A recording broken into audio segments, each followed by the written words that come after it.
All right. Hello, everybody. Good evening. Welcome to the unofficial cast of the Fissure Playground 2. I'm Ananakaster and I'm joined right now by Creo. A little bit of a background. We're just two guys that wants to cast Fissure Playground. Isn't that right, Creos?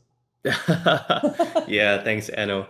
I mean, we just figured, this is a good opportunity to just watch the games, but create some content. And yeah, we're very excited to give you guys a good game. Yeah, hopefully, obviously, we had to pick Team Spirit and Heroic because Heroic, from what Creos informed me, they're the team on the rise and everyone is loving Heroic's playstyle, right? Yeah, I mean, they basically qualified at I think third in the group stage for last time four, which was literally against like all the other teams. They knocked out Team Liquid. They have been just destroying people left and right with their very high tempo, high fast paced game style. Mm. And yeah, they're taking games off of everyone. Even this in this tournament, they currently beat YB in Fissure Universe. So Ooh. yeah, Yeah, they yeah, are looking pretty strong. yeah. Yakult Brothers. I would say Yakult Brothers is pretty consistent as a Chinese team, right? Okay, no, actually, last time they finished last, which is unfortunate. They actually knocked out Yakult Brothers as well. Oh, Uh, I think. Sorry, no, Liquid knocked out Yakult Brothers in Blast Time 4, but Yakult Brothers finished like bottom of the table. So they're not looking too hot right now, oh, okay, but okay. we'll see what happens in Fissure Universe. Yeah. What are the things that we're gonna be looking for this game in this head-to-head matchup for Spirit and Heroic? I mean, hey, the interesting thing is that Heroic and Spirit actually played like in the group stage in Blast Time just 6 days ago, and it was actually a pretty dominant game by Team Spirit, but Heroic actually kind of managed to come back in a certain sense until Team Spirit decided to then, close out the game and eventually pulled off the win. So Heroic is looking for a kind of like comeback in that sense. The interesting thing actually that I wanted to also point out to people is that um, Heroic is actually considered the top dog team over Team Spirit right now. Team Spirit is playing without their previous captain, Miposhka, and has been replaced by Panto, who's like a temporary stand-in. I think Miposhka is kind of like taking a bit of a break, and they are looking a bit shaky right now. I think Team Spirit historically has been a team that's like they when they're on they're like destroying everybody and they're really really scary, but I think right now they still are still trying, like they're kind of okay, but they're still figuring out their tempo, and in that sense they are looking a bit vulnerable and possibly quite easy to take down, as we can see in Blast Time 4. They ended up like middle of the pack. In the end they did qualify to the main stage in Singapore, but yeah, I mean, I'd say that they're not looking that much in form right now, and Team Hero does look to be a bit of the favorite. Yeah, and looking at their results right now here in specifically in Fisher Playground, they did 2-0 Yandex. So that is a good start, right? You did say that they were shaky in Blast.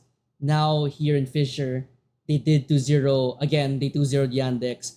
Can they bring that momentum over to Heroic? This looks like it's going to be an uphill battle with the way you're building up Heroic as this team that no one has figured out just yet. Well, okay, perhaps I should tone that back a bit, because I would say that in general Heroic has been winning quite a lot, but Heroic did lose to Spirit. And Spirit is a team that has very strong drafters behind them. They have is it CY? No, it's not CY. I can't remember who their coach is, but they are a very well established team. They know what they're doing, and I just think that Team Spirit just has an issue of being on form or not being on form, and the fact that they pulled off two wins against Team Yandex, in pretty convincing fashion, might I add, is testament to the fact that they are trying to getting onto that tempo, and I would say that these teams are going to be roughly equally matched, actually. Yeah, we are looking at a bit of a stream delay because of the In 15 community minutes. guidelines. Yeah, it's 15 minutes, so we got another 7 minutes before the game starts out. But I did want to mention that, yeah, like these two teams actually have been changing up their play styles and their drafts to kind of like match the new patch as well as the findings from Blast Slam, right? So one interesting thing that people have noticed in this patch is that a true blast slam is that heroes like Chen is really strong. Morris are really strong. Slaughter is a really strong pick nowadays. And then heroes that previously at the very beginning of the tournament people thought were incredibly good, like Abaddon and Queen of Pain, suddenly they have an extremely low win rate, and teams are definitely figuring them out. Specifically in that. And also, one more thing to note for those who haven't been following the Blast Slam tournament is that Heroic actually has Whisper, who has historically always been a position 3 player, as the mid laner now. And he's actually going to town with all these, he's keeping up with all these other world class mid laners, and he's actually beating them in some cases. And we're actually seeing like really interesting solutions as well because of the fact that Whisper used to be a plus 3 player. We saw a Husker. If I'm not wrong, we saw Enigma mid from him. Oh, What did else we did we know? I see? actually didn't see Yeah, that one. yeah, it was very interesting because Enigma mid was kind of a solution to another team. If I'm not wrong, it was Liquid, picking a Huskar, which is usually really strong against most of the on like patch mid laners this patch, and picking Enigma mid actually makes it very difficult for Huskar to kind of play. If I recall this correctly, I think that was the case. It was against Bet Boom or something. And the other thing to note is that Whisper actually can still play like a bunch of offlane heroes. Like he's been playing Beastmaster from mid, he's been playing Sand King from mid, Earthshaker from mid, Mars from mid against Team Liquid as well. And he's also been playing a lot of Bat Heroes Rider. return to So battle. I'm quite interested to see like how the heroic team shapes up because specifically because heroic Whisper and Devi, who's the position tree on heroic, has a lot of overlapping heroes as well. There's a Timbersaw and Beastmaster that can be flexed on both cores. There's even Slaughter, which has been shown to be one of the top meta picks support cores to be picked in this game. And yeah, definitely a threat. There's even a Mars, which Whisper just played against Yakult Brothers on mid and against yeah to just close out the game, which I think is amazing, right? I really love it because I think it fits the style of Heroic. They take really good team fights. They make really good map movements and they make really good judgments on when to go and when not to go. And having two initiators actually helps to that dynamic because it allows like the pos tree hero, the position tree player to kind of like may not necessarily need to go in every single time. He can kind of like pick his battles if the mid lane is also willing to go in. So yeah, I'm really looking forward to that. All right, looking now we're in the draft now, Kraos. Heroic on Okay. the Radiant, Team Spirit on the Dire. Looking at the bans right now, pretty standard. So you did mention, I don't know if you mentioned it a while ago, but you did mention this to me like off the stream. Team Spirit, they first phase ban the gyrocopter, so they don't want Heroic first picking it, and Heroic Yeah. will answer the So Mars.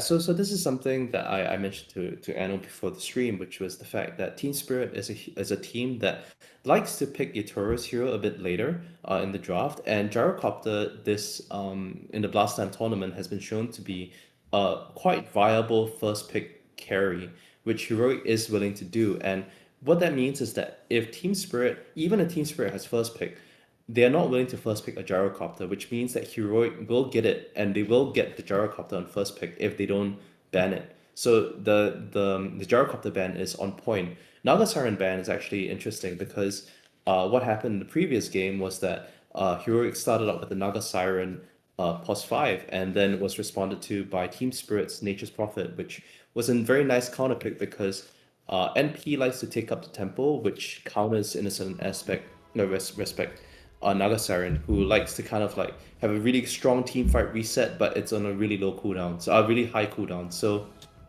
I mean, them banning out the first phase NP does make it such that Team Spirit knows that okay, we gotta ban out the Naga Siren as the response. The Mars pick I like, right? Because we see Mars being first picked by Heroic. It's a flex between Whisper and The buy. Devi. Yep. Yeah, and it's generally also interestingly enough, it is the hero that Team Spirit has been first picking on every single one of their games, or almost every single one of the games when it has not been banned for collapse. And another hero that they really love to pick Collapse's hero first. They pick him the Mars. If they don't have the Mars, they pick him the Slaughter. And in the previous matchup between these two teams, they actually banned out the Bristleback against Team Spirit. So them picking up the Mars, since they are first pick, it's effectively a ban on the Mars as well as a flex to both Divine and Whisper. So I think it's actually between these two teams, having first pick is so important. Mm. And obviously this is a best of three. So if this goes to game three or game two, we might actually see like how Team Spirit decides to deal with the Mars. I actually think Heroic is just gonna ban the Mars in afterwards. Yeah, I just want to ask though, Kratos. In the latest patch, Mars got nerfed in terms of his duration on the Arena of Blood. A lot of people had a lot to say about that. A lot of people said that, oh, Mars is dead now. He's not meta. But for some reason, Mars is still being picked. And like what you said, Mars is now dominant. He's the first pick for Heroic, which you said is a pretty good team right now. What makes Mars so good despite the nerf to his ultimate? I think Mars is just actually, to be honest, I think Mars is quite a safe hero to pick nowadays, like blind. The truth is that a lot of the typical counters to Mars, for example, Ursa, Monkey King, don't really counter him that much anymore. Like even if you dominate the lane, the truth is that Mars, can still get arena off. He can still get Spirit off. He gets a blink. His impact in the game is always going to be there. And on teams that like to group up and fight, right? Because especially in the professional scene nowadays, right? If you're comparing it to pubs, teams are very good at playing around, taking fights around the no vision arena. And just because it's nerfed, I think like Morris is actually just really strong, and we've seen. I don't think it's like auto win. I don't think it's like super strong. I just think in this particular matchup between these two teams, Team Spirit has shown that they are a team that executes Morris incredibly well, and it's a foundational building point of their draft. And Heroic, they are actually also a team that does team fights really well. We see them having some ingenious smoke plays where they come up behind the enemy team and just having an additional arena to really just start the fight and isolate some key pickoff targets does seem like Heroic's MO. So I think in this particular matchup, Morris is definitely like on point. And you were talking about carry counters, right? You mentioned the Ursa, you mentioned the Monkey King, right?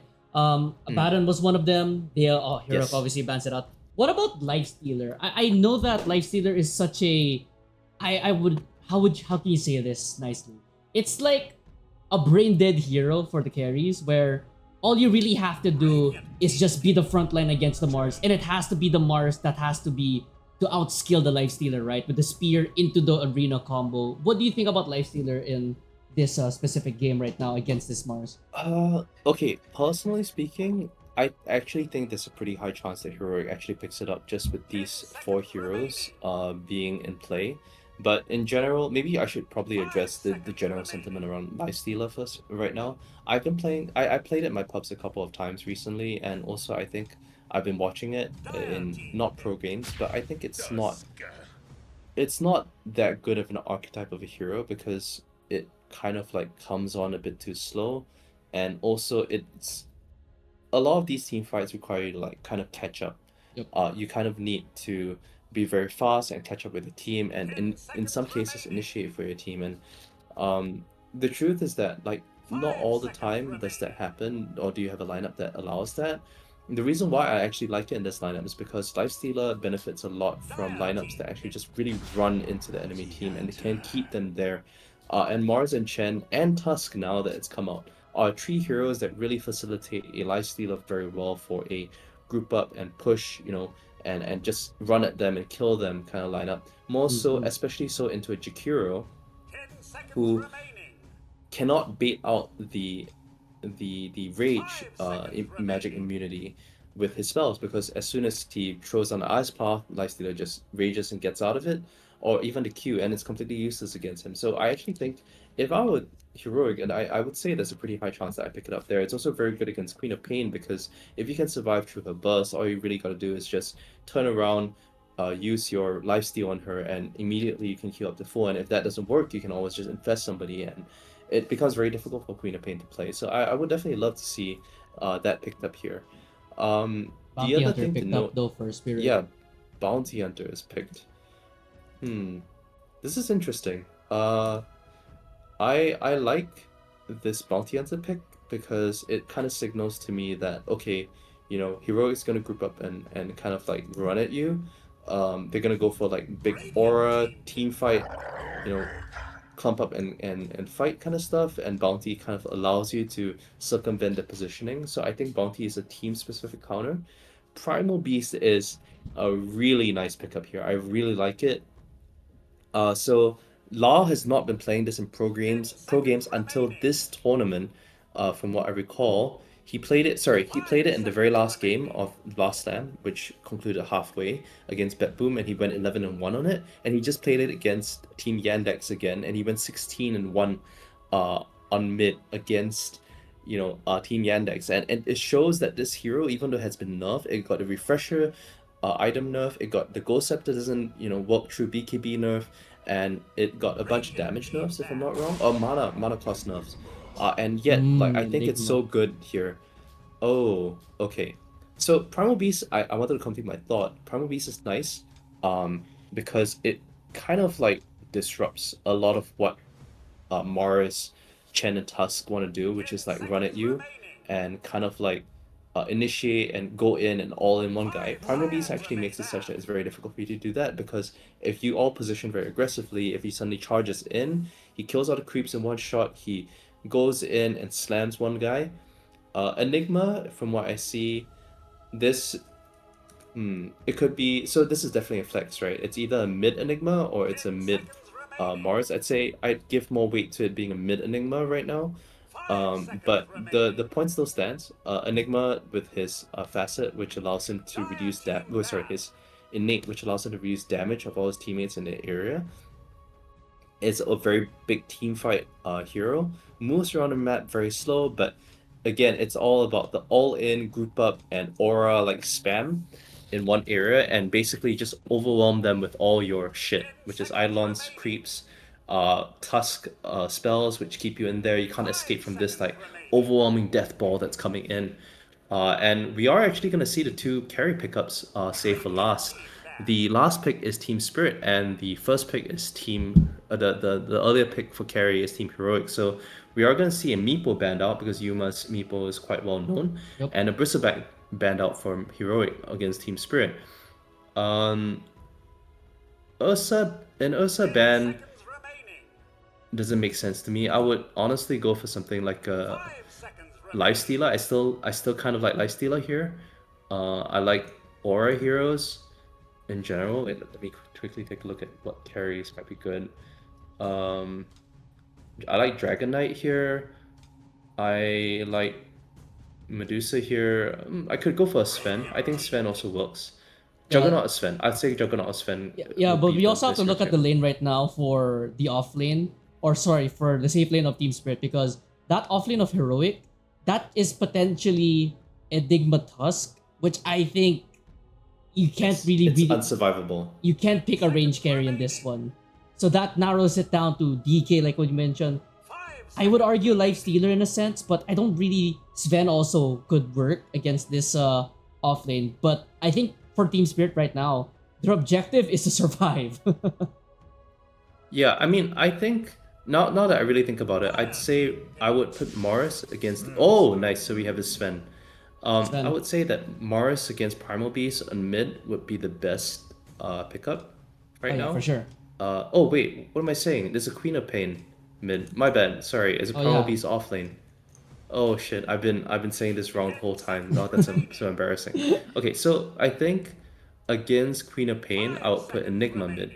I have to put Mars off lane against whatever Team Spirit picks up, unless it's a hero that can kind of like be owned by Enigma Tusk. So actually, if I'm Team Spirit right now, I'd be picking a hero that counters doesn't die to Tusk Enigma, so either a ranged hero that can man up. Again, DK would be good. SF would die. Lifestealer's not bad. Tiny's not bad. Troll, not bad. Juggernaut. Oh, troll. Okay, so we have a Troll. I would say I'm actually a bit curious as to why Juggernaut has been missing here. It's pretty good. It's a pretty good hero, and maybe they're worried about the snowball save. I like Troll. I think it's a good okay, so I like Troll because I think it does very well against Sven. It's very difficult. Sven needs to jump in and kill somebody, and Troll survives all the initiations. It does very well against Morris. It kind of counters Black Hole if it gets to that late game. Um, Primal Beast is on Collapse, and we're gonna have a mid Enigma. So I like the mid Enigma. I think this is an adjustment because mid Enigma Tusk doesn't actually beat a Jakiro Troll. Yeah, for sure. That's a I don't lot think of it. Yeah, wave clear potential with the whirling axis plus the dual breath. yeah. So good So adjustment. Mars Tusk works. I think it works because potentially you can isolate the Jakiro or the Troll and just kill them off that way. What I am interested to see is that I'm actually quite curious to see how how this Chen Sven is going to match up because in the mid game, Chen, as we know, is a hero that can stack a lot, and it might actually mean that Sven gets Omega buffed like in the earlier game because not just does he have stacks to go along with him, he as a hero is going to get a ton of auras to come along and save him, and he might actually just dominate and come online a lot earlier than the Troll Wallet does. So yeah, I'm looking for that, Game and we're number gonna see the one. game start. Game number one between these two teams. Exciting matchup. I will say that this has been inserted, but this match has been circled on my calendar because last time these two teams met, we did mention that Team Spirit came out on top, but Dome Poshka this series, they're playing with the was it a stand-in in Panto? I think it's like a temporary fixture, if that makes sense. It's like Lone. he's consistent, but Posture is going to come back at some point. Yeah, so it's basically a loan, right? Or is he a Yeah, stand-in? kind of. Either He's or. that. I think he's a free agent, if I'm not wrong. I could be wrong though. Respect. So smoke movement here from Heroic on the bottom side of the map, while Team Spirit only Laurel and Panto under the guise of smoke, while the bounty hunter Yeah. smoke breaks on Ooh, Tusta. Tusk is actually gonna scout out the bounty hunter and potentially the Primal Beast. So this is actually a strategy which you should probably have a look later. So if you look, Primal Beast went for Boots of Speed and Blood Grenade, and it's actually an actual strategy where you can cut the and we've done this before. I know. I think if you remember correctly, I think I um, do. yes, right. We've done this in our own games before. You kind of cut the bot wave, right? You clear the whole bot wave, and then you get level 2 in Primal Beast, and then you just dive the carry under the tower with a whole creep wave yourself. And it's a viable strategy. And Tusk being here means that King Jungle's sorry, is it King? Yeah, Schofield is very aware of what is happening on this. He's actually aware that this is a thing that they want to do, and There it he is. actually is just yeah, he's actually just stopping it from happening. You deny that one Panto coming up here just to try to help them cut this wave, but could have been unsuccessful in doing so. It's disastrous actually because it means that the Primal Beast actually has to start the lane with the brown boots. Very little armor, no stats, 700 HP. And Primal Beast likes to be tanky and strong in these lanes. And you see he's going to try and get some damage out onto Schofield, but it's not going to be very good. Oh, And jump we're actually forward. just... Stormhammer. Panto in a whole lot of trouble. He didn't start out with dual breath, but should be able to walk away. Blood grenade exchange from both supports. Yeah. They're actually going to do a lane switch up. King Jungles is actually going to go into the off lane, away from his typical safe lane. I actually like this a bit more because I'm not so sure if Tusk actually wants to man up against a troll in the first place. And we're also going to see a lane swap up. Rue on the pos 4 bounty hunter is going to go to the safe lane, and Panto is going to go to the off lane. So there's some switch ups on the pos 4s and 5s on both teams, which is going to be interesting. Meanwhile, in the mid lane, we see Enigma is losing out a bit to Lal in terms of farm, but once he actually hits level 3 when the Eidolons double in damage, it becomes incredibly difficult for Lal to last hit. Yeah, and right now Laurel has to try to extend that lead before that Enigma starts running away with it. But going back to good the news is- position swap, like what you mentioned, it's because probably they want to try to kite around this Ven bottom side.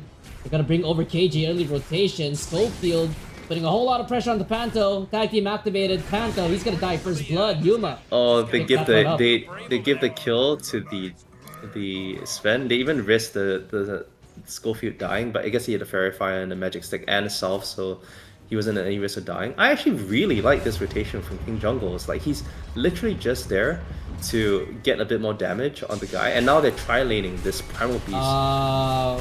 Oh my god. Collapse. Yikes. Dude, this is actually so cool. King Jungles. So for those of you who may not be familiar with Chen, now he gets a facet which allows him to define a creep that he wants to summon. He doesn't have to find the creep, and he gets the mana burn creep. He gets it on a Primal Beast whose only escape requires him to have mana, and then they just throw a snowball and tag team on him and he just dies because he has Brown Boots, Windlace, and Tango, and a Blood Grenade, which means that he has very little armor, very little stats, and he cannot man up at all Outside. to heroes to go on him. Panto gets a dual breath onto the Vi, but the spear back onto Yatoro should secure him his life. I mean, the trade-off now is that, yeah, it's very difficult for Devi. Devi becomes essentially a creep, right? Because if he gets gone on by Yatoro or Jakiro, like he instantly just dies. Like they literally just run him down, and you're gonna see Schofield rotate back up top to deal with that, which is interesting. I'm not sure why it seems to be that Panto doesn't want to play against a Tusk, even though I'm not sure why this matchup's the case. But we're gonna see everybody's up top now. It's gonna be 6 heroes up top, and a Sven against a extremely weak Primal Beast style bot who's able to get a bit of farm, because this way, he doesn't really risk dying and he can actually clear the waves quite fast. So I'd say this benefits Collapse the most because he was really gonna suffer down here. We're gonna see Schofield make a rotation to the mid lane, collect the Water Rune on top, while Whisper actually gets the Water Rune on bot. Whisper is going for the build, his patented mid Enigma build, where he rushes the drums. And he is gonna give off a bunch of Eidolon XP to Lao, unfortunately. Lao's actually doing really good on the CS department. Panto was dueling with the Mars topside. Brew steps forward. Oh, they might actually get Mars here. He looks very alone if Jakiro comes a bit closer. Oh no, He uses Jakiro's too spear far. as well. The Vi might be in trouble. They're gonna get the jump off. Whirling Axis, slow the Vi. No spear. He tried to get the creep with it. It's gonna fall. Yeah, this seems like a very big mispositioning from Schofield and King Jungles. Like it looked like they weren't sure if they wanted to stay, and then Mars was moving really far away from them. So actually, the kill could have happened like 5 seconds earlier, but it's fine. Panto was fine, and we're gonna actually see why this Primal Beast offlane is actually going to work, even though it's so bad, right? He's in such a bad position. He's just gonna go bot, cut the wave behind the tier 1 tower, and then he's gonna go back to the lane. But you see this super freaking annoying Sadia Mind Stealer mana burn creep. It's actually just draining him of all his mana, and now Collapse actually doesn't have enough mana to pull off the trample to clear the creep wave, which is horrible for him.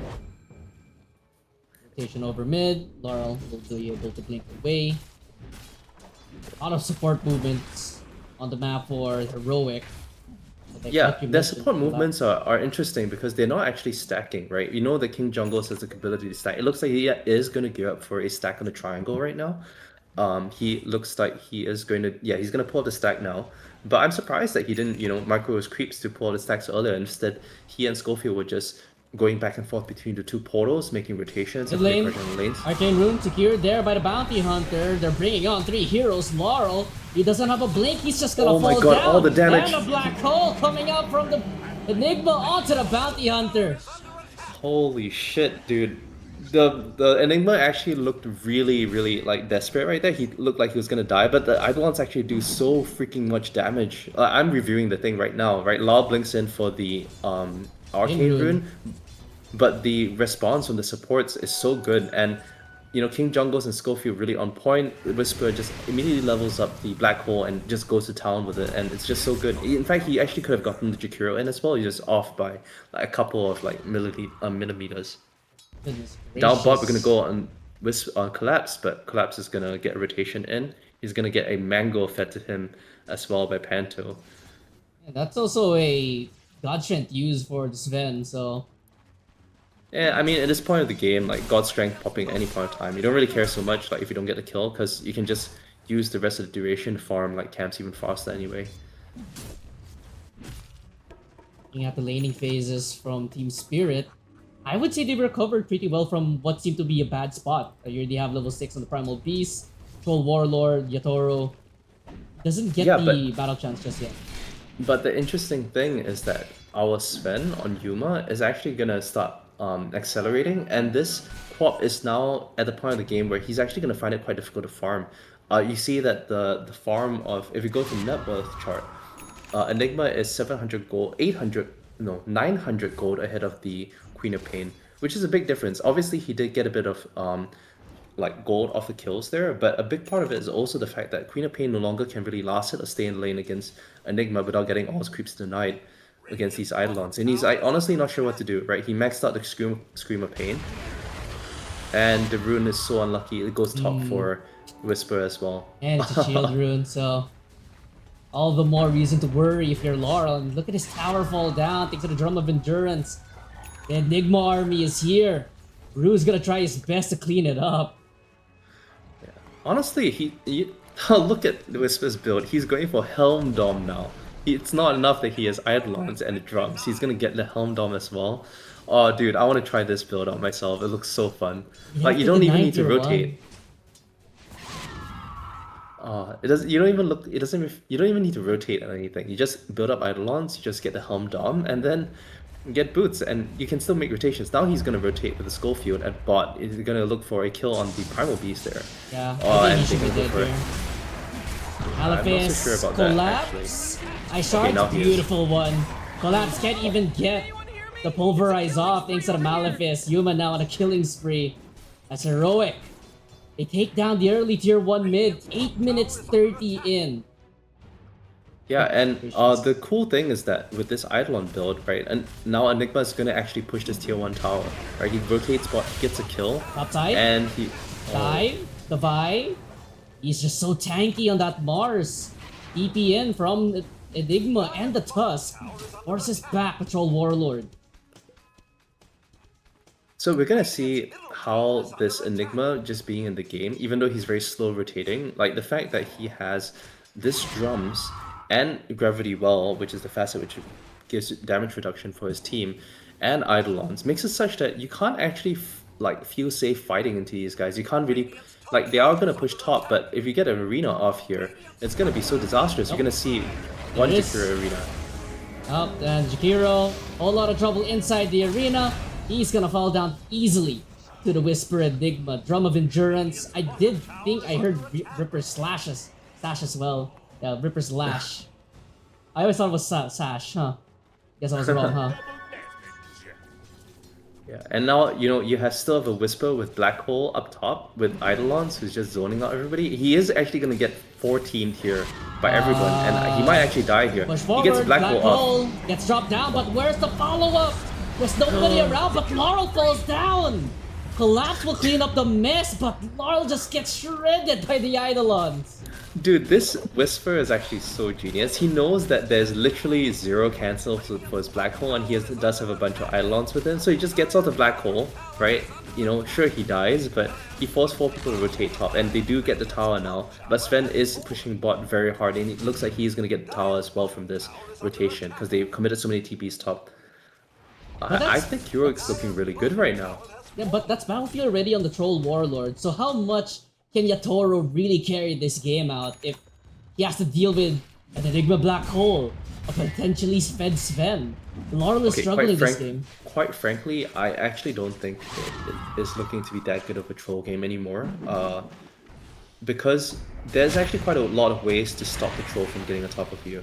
There is Arena, there is Spear, there is Snowball, there is Shards, there's even Black Hole if he pops BKB, right? It is, if he's a lone troll warlord just playing the game without his team to kind of like follow up for him and keep them in place, which actually does seem to be a bit of the case with not that much like, you know, area control apart from the Primal Beast and Jakiro. It could be a very difficult game for him to run in and really just lock down on the target and kill them, which is what Troll wants to do, especially against a Sven here. Stacks found out here by Team Spirit. Toro threatening to take them. Schofield does step up to the plate to try to protect these stacks.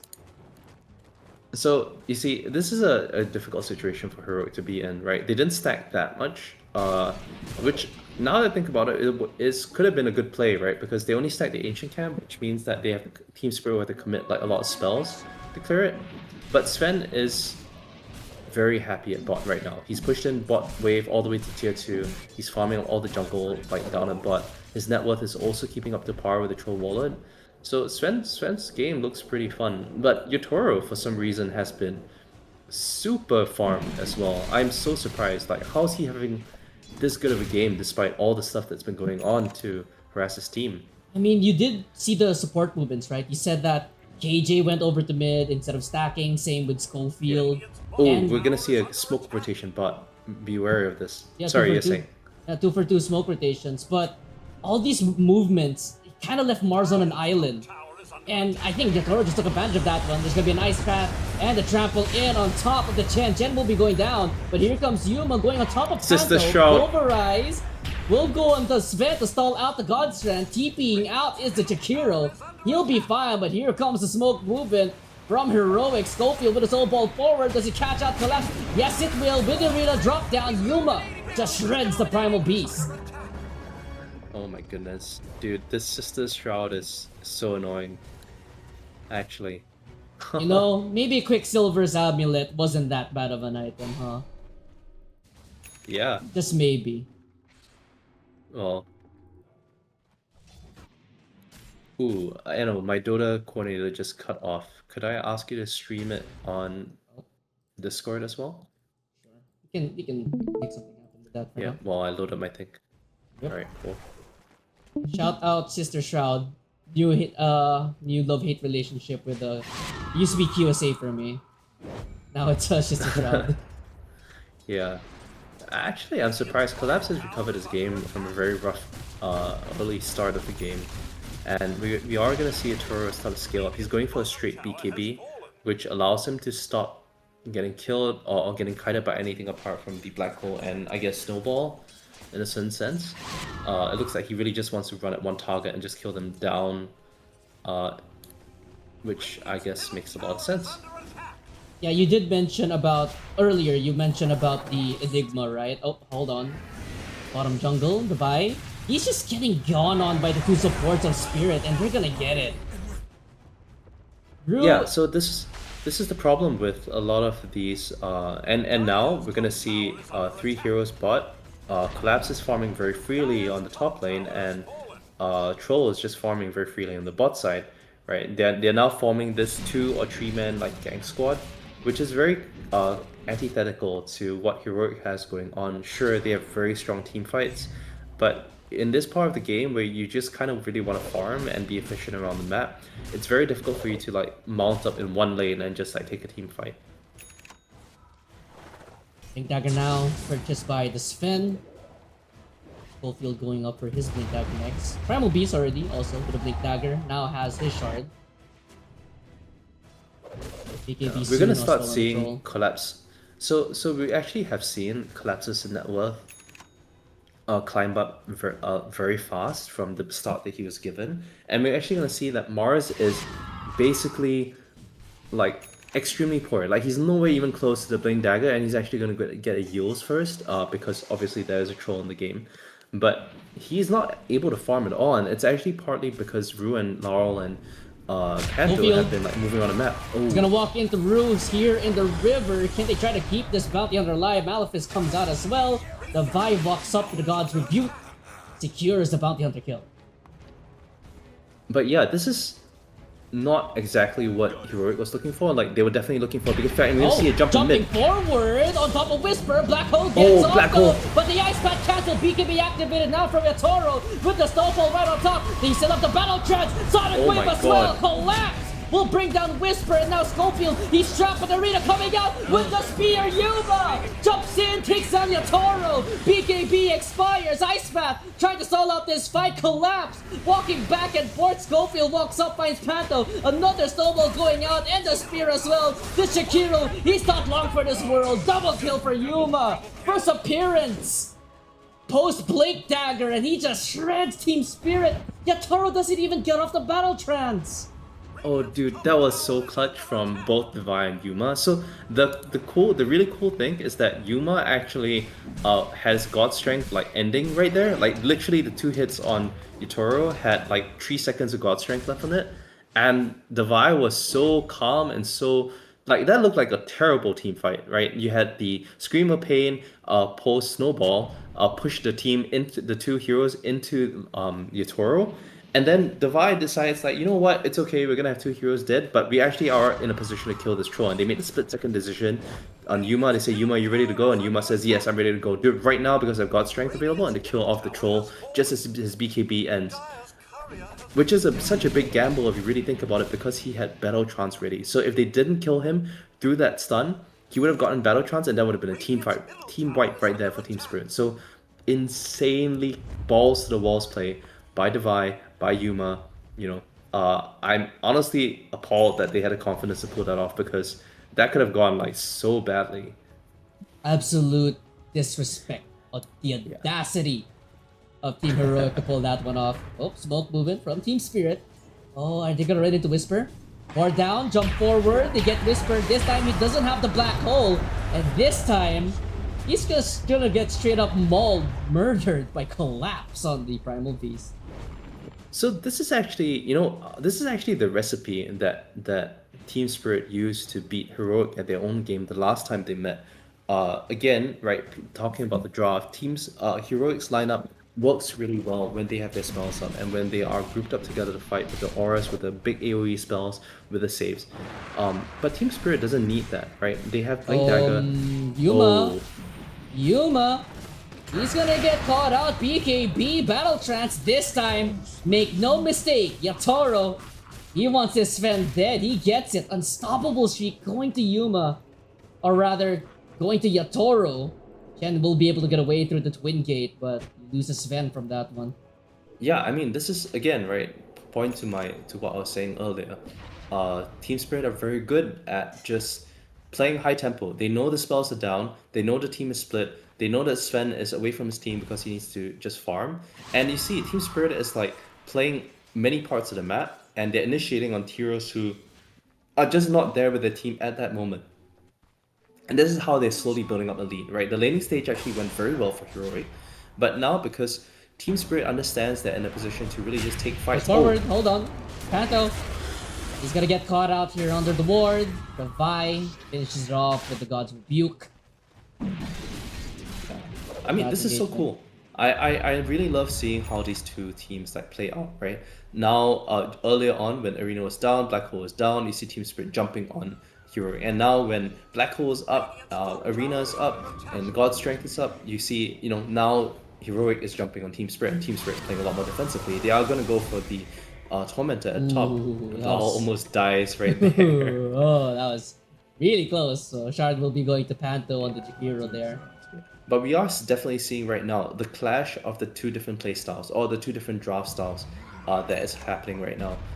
Team Spirit is just looking to jump on heroes whenever the lanes are pushed out.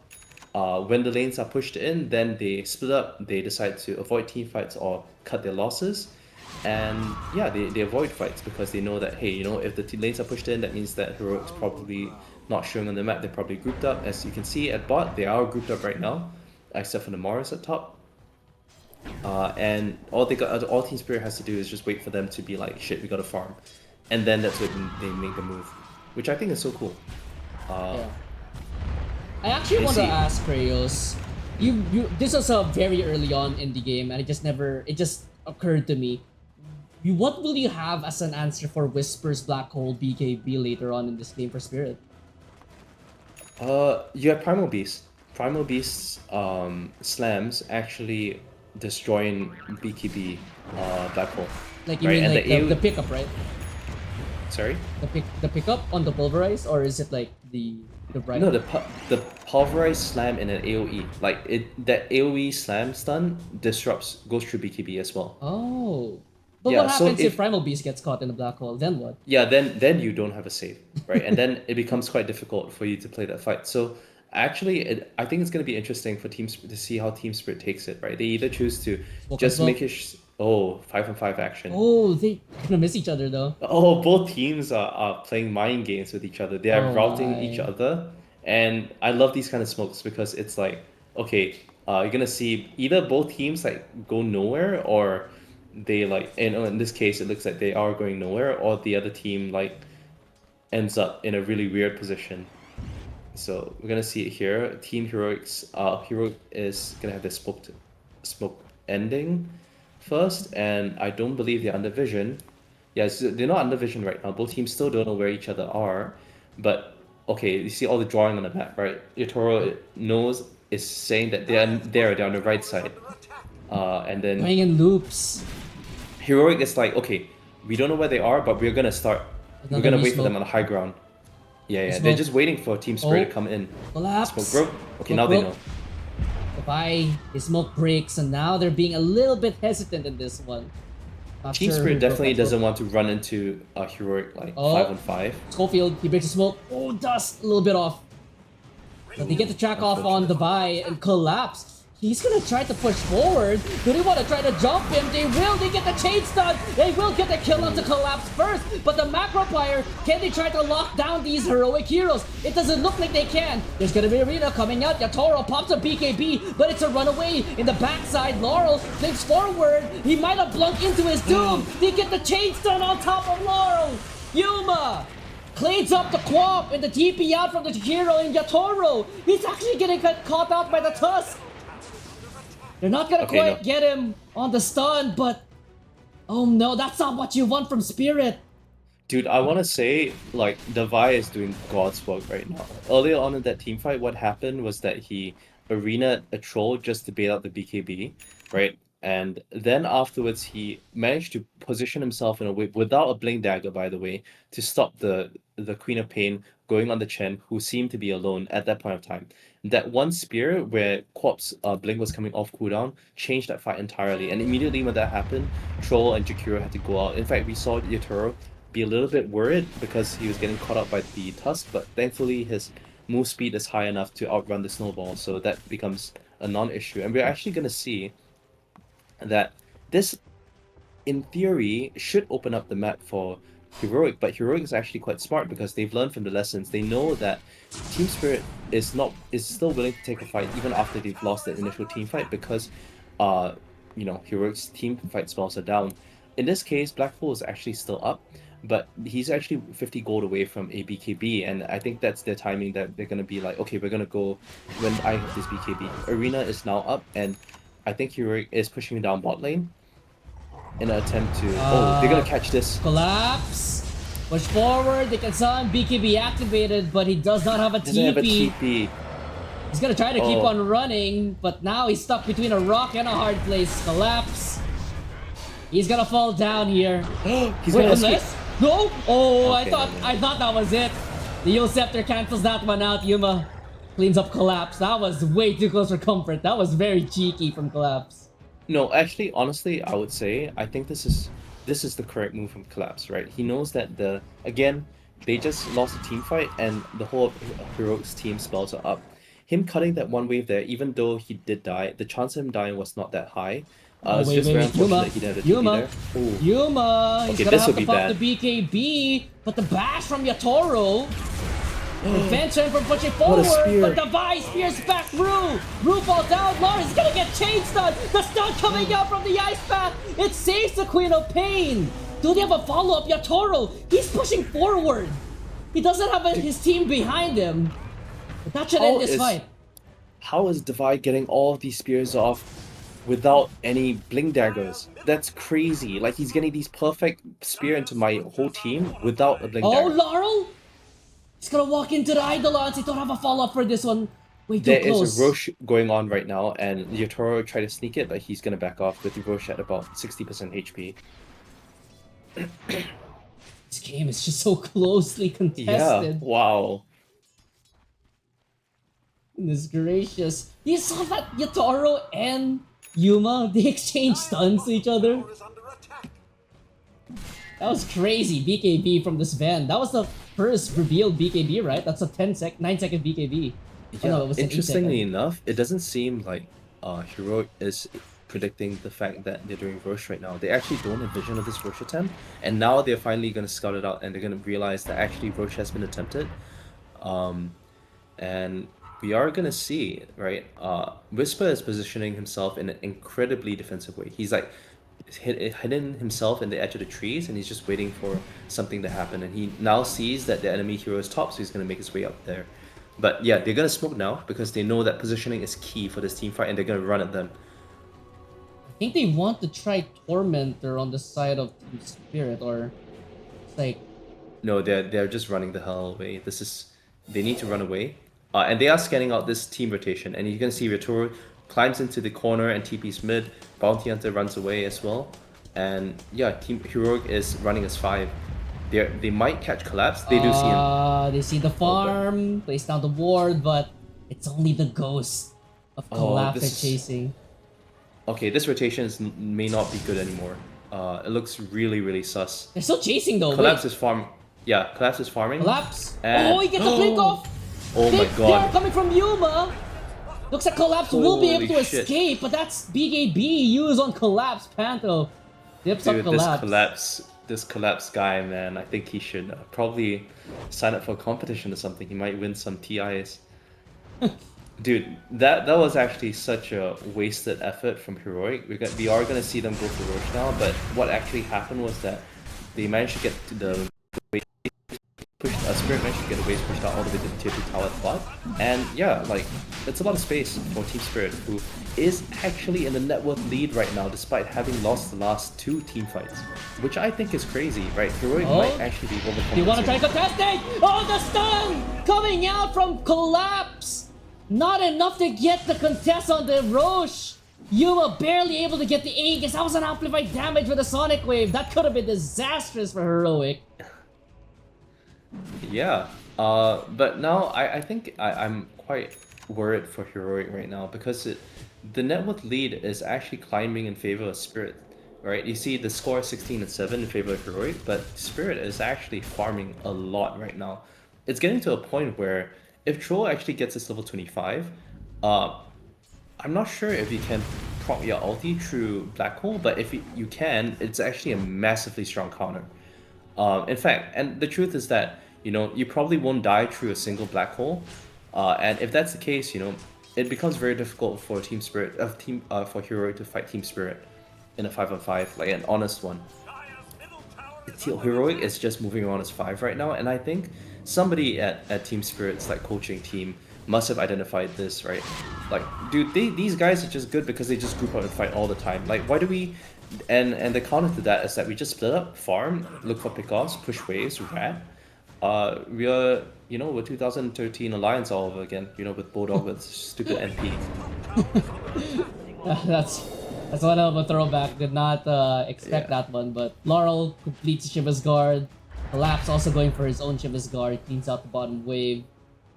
Heroic, they're going to use the Twin Gates to go top. Now they're going mid-side. Toro, jump forward. They're gonna get the stun off. Rue is gonna get hit with the Soul Ball punch up as well. He should be able to kill off the Bounty Hunter. Ice Path is a little bit off there, so Yuma kills me.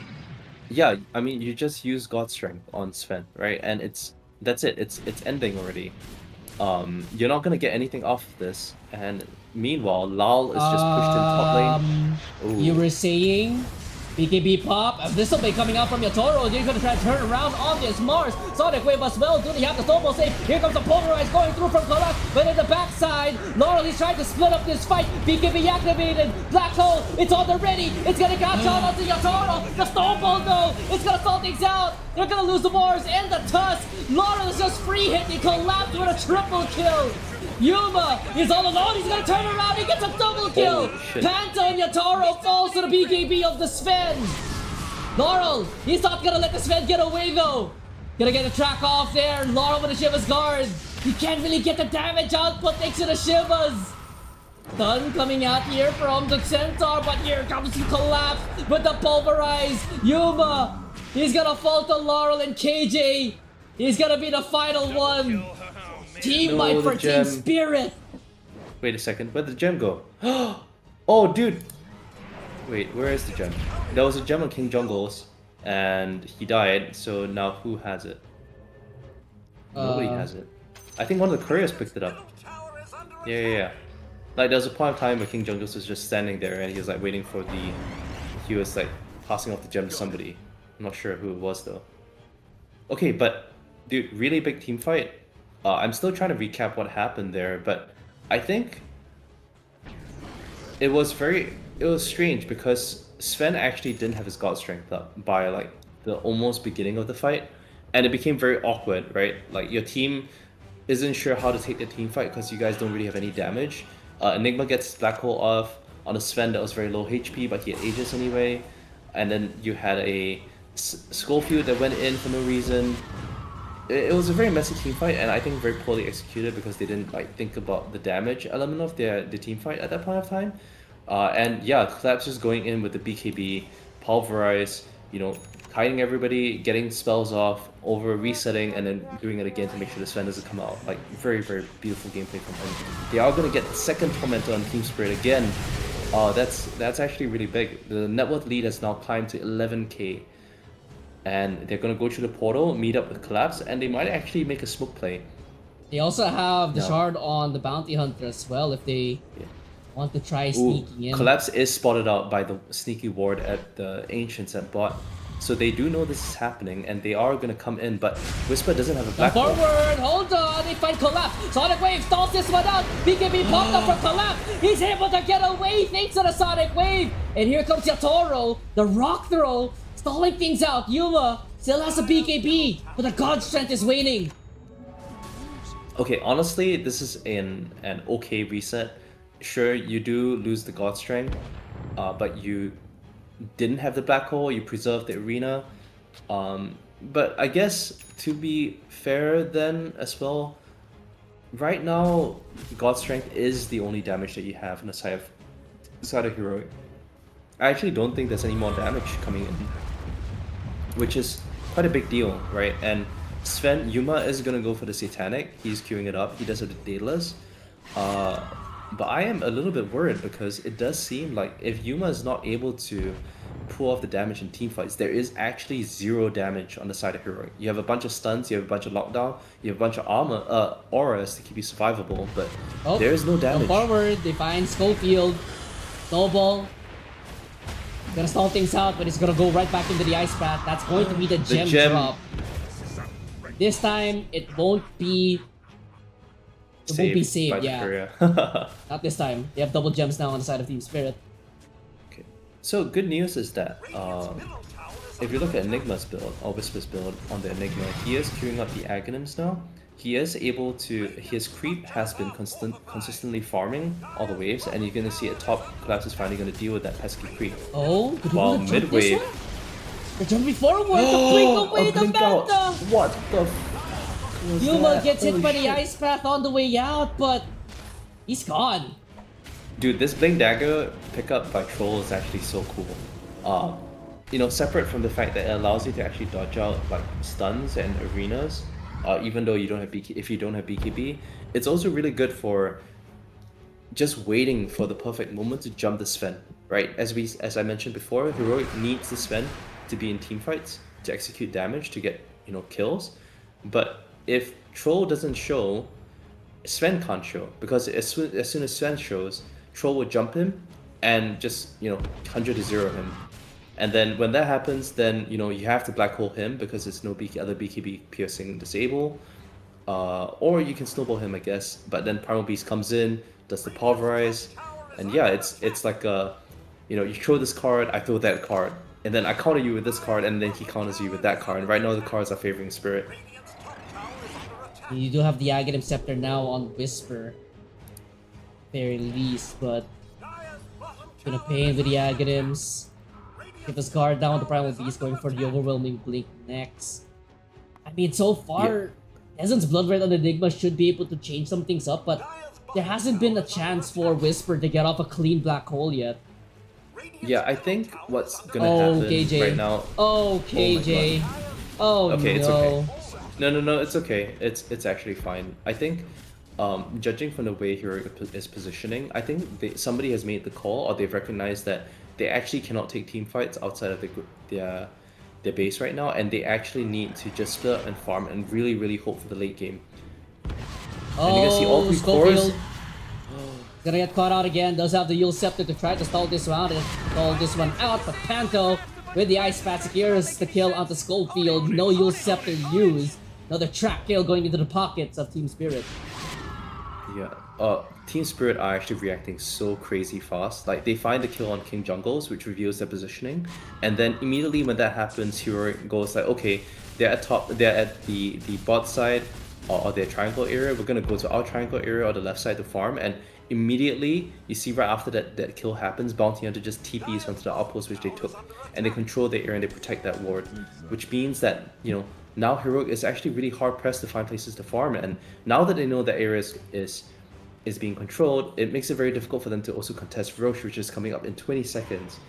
Over ice. Collapse does find the Onto thing. KJ. Spear back though. Do they have the lockdown? Pushing Yuma. forward now. Whisper. Can he get off the black hole? Gets off the BKB, but black hole not used just yet. Here comes Schofield with the wing forward. Wolver's punt there on top of Laurel. But here comes a BKB troll with the Abyssal Blade. It's a 1v1 right now. There's a black hole in the back line on top of Laurel. But the Sven, he's falling fast. He's falling down. Satanic gets popped, but Yatoro, he's gonna keep on trucking.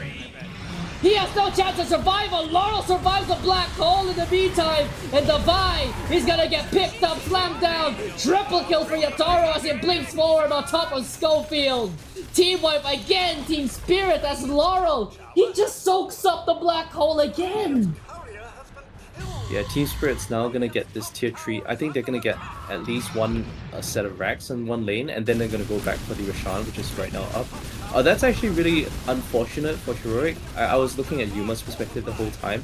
He actually jumped the Jakiro, who managed to get an ice path at the very edge of it to clip him, so he didn't die to the initial jump by Sven, and then that because he's out of position, it makes it such that Yatoro is able to just blink onto him and get the positioning off.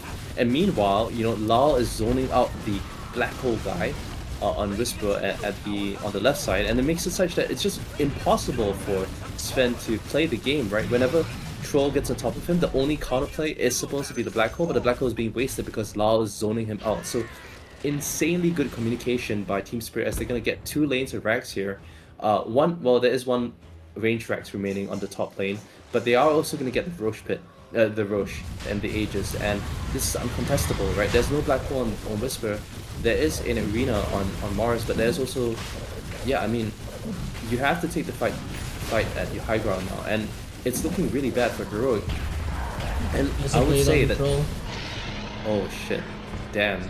And this is, I would honestly say it's a culmination of what happened in the mid game, right? Like Team Spirit just way too cleverly identified that, hey, Heroic is a team that operates with clinical efficiency operates very well, I wouldn't say if clinically, with their team fights. They find good fights, they group up, and they run at you, and they do it better than you. And their solution to that is don't fight. Don't team fight them. Laurel walking forward. There's gonna be a God Shred, but there's gonna be the Pulverize right on top of the Sven. And they're even gonna get the Troll Warlord as well. He does have the BKB Sonic Wave. 3-man hit there from Laurel. Now the Troll Warlord free to fire, free to hit. He gets a kill out of the Tusk, and now he even get the kill out of Sven. This could be the beginning of the end. It's a triple kill for Yatoro, and it's gonna be an ultra kill for Yatoro. Oh, it's GG. GG is gonna be called as Whisper. Is he gonna get the rampage here for the Troll? He's gonna go up slowly but surely. He's gonna get the rampage on the Troll to close up game number 1. Team Spirit outmaneuver Heroic. Dude, that was I mean, honestly, this is the execution of Team Spirit on the team fights was crazy, but I did want to point out one of the outstanding things that happened, which is the last 2 team fights. Yuma really botched. Yuma was forced to initiate. It wasn't Mars, it wasn't Enigma, which is what you would typically expect. Both times, the first time being Jakiro getting the stun, which foiled the initiate. The second time was actually a Aeon disc, which was picked up by this Quap. So even though in the end he was healed up by the Morris, it actually wouldn't have succeeded anyway, because he had the Aeon disc, which I guess would be purged, but his team was too near, and with that failed initiation, or even if they kill the Quap, right, Troll just blinks it in. gets the ulti, it kills off the Sven, and because he does have Aegis this time, it makes it such that he can't safely black hole him because there is no refresher on Whisper. So all in all, like these team fight executions and even how like Team Spirit plays the macro game is very impressive because Heroic has been known is actually I would say Heroic is currently more favored to win in these games than Team Spirit, and it just shows that Team Spirit like has identified what the weakness of of Heroic is, especially in this draft, which is group up and fight. Okay, we don't group up and fight. We just play around the map. We show on waves when you guys have your spells up, and we push in and pressure you. And then we saw like a 2.5 minute smoke from Heroic going up and down like the map and with an escape from collapse. In that point of time, that led to like almost a 4K difference in net worth that accumulated in the following like 2 minutes that followed as well. So I would say all in all, like really good Dota play from Spirit that didn't focus on the team fights. Yep. That being said, we'll go into a little bit of a break before we get into game number two. But don't go anywhere, Team Spirit and Heroic. More in just a bit.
Alright, hello everyone, welcome back. Game number 2, Heroic Team Spirit. Team Spirit takes game number 1.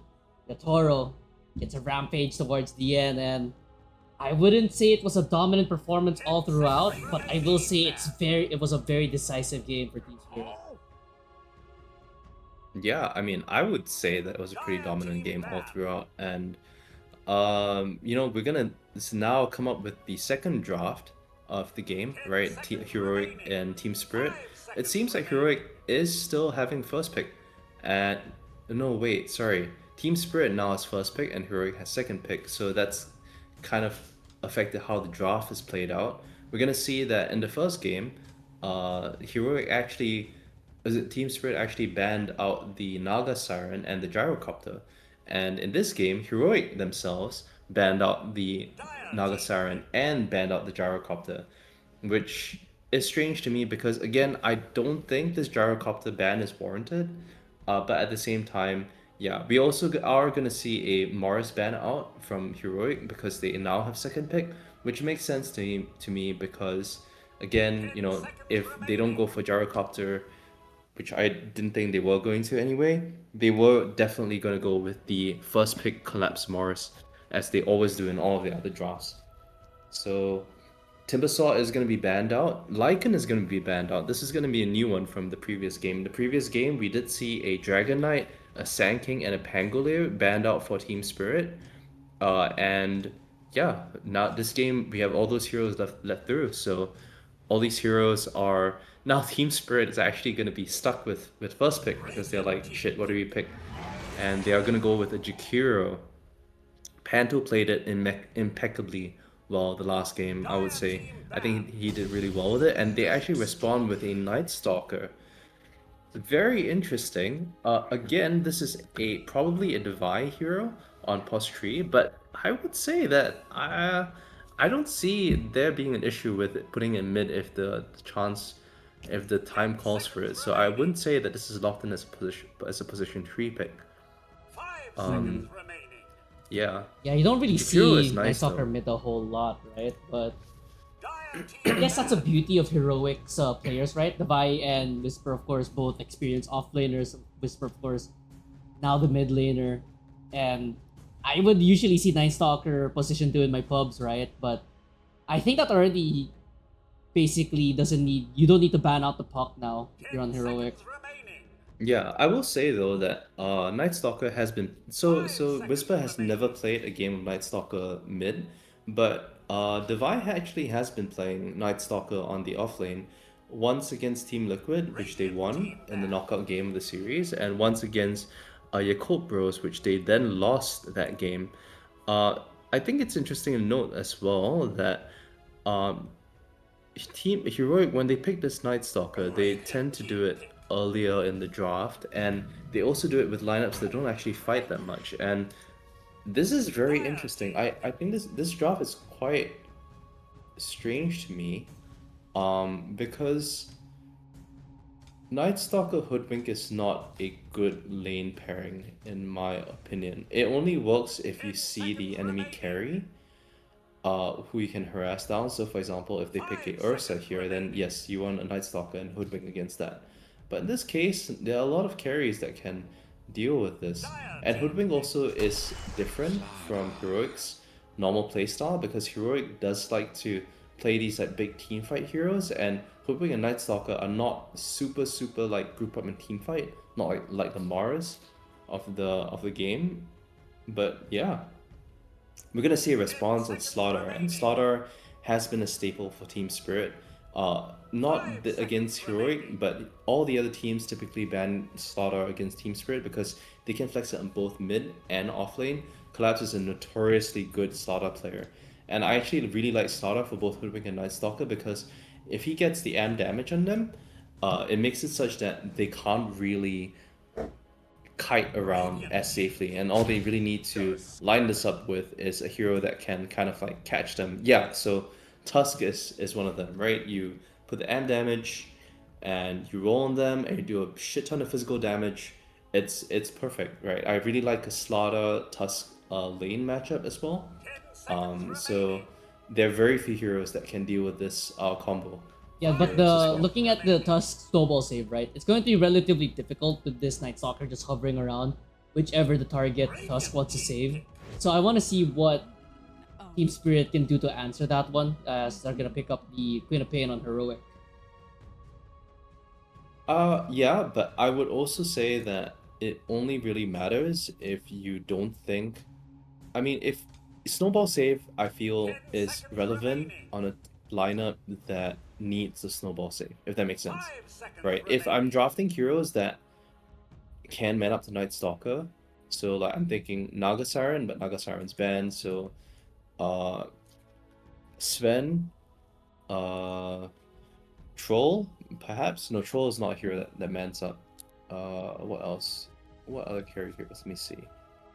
So yeah, Sven is one, Medusa's one, DK is another one, Juggernaut, no, not Juggernaut, TB, right?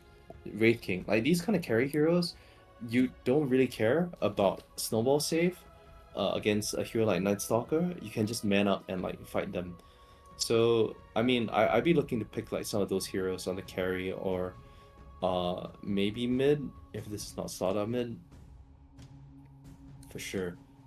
Um, I think looking at this Quap pick, so Quap is a weird hero here, because historically it's a very good Whisper hero. Whisper has been owning his lanes on the Quap, but it's actually been doing insanely badly in Blast Time. In Blast Time, if I'm not wrong, it went like 0 and 9, meaning it had a 0% win rate in 9 games being played, which is crazy.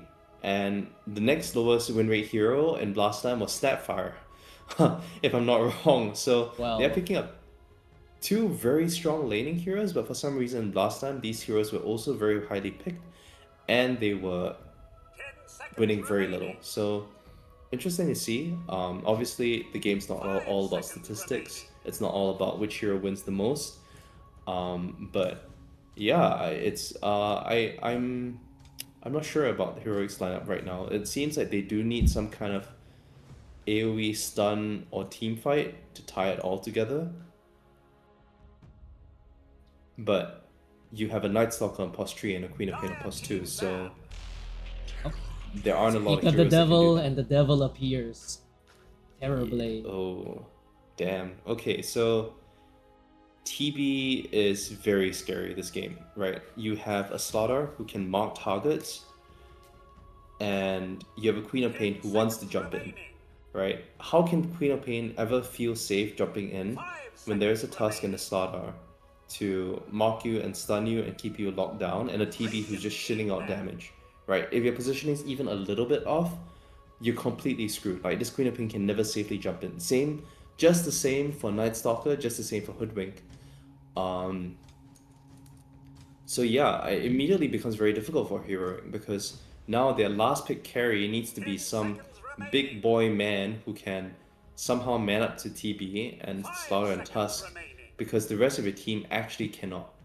Your whole team is a flitter back and forth in the back. The other way you can do it is that you double down on that and you take team fights like in a very distributed, separate kind of way. Like your Night Stalker's killing off the Jakiro in the back, Hoodwink's keeping the Slaughter and Tusk like controlled. Queen of Pain is also keeping people controlled with Sonic Wave and shit. And Snapfire is just like shitting out damage from a very far distance.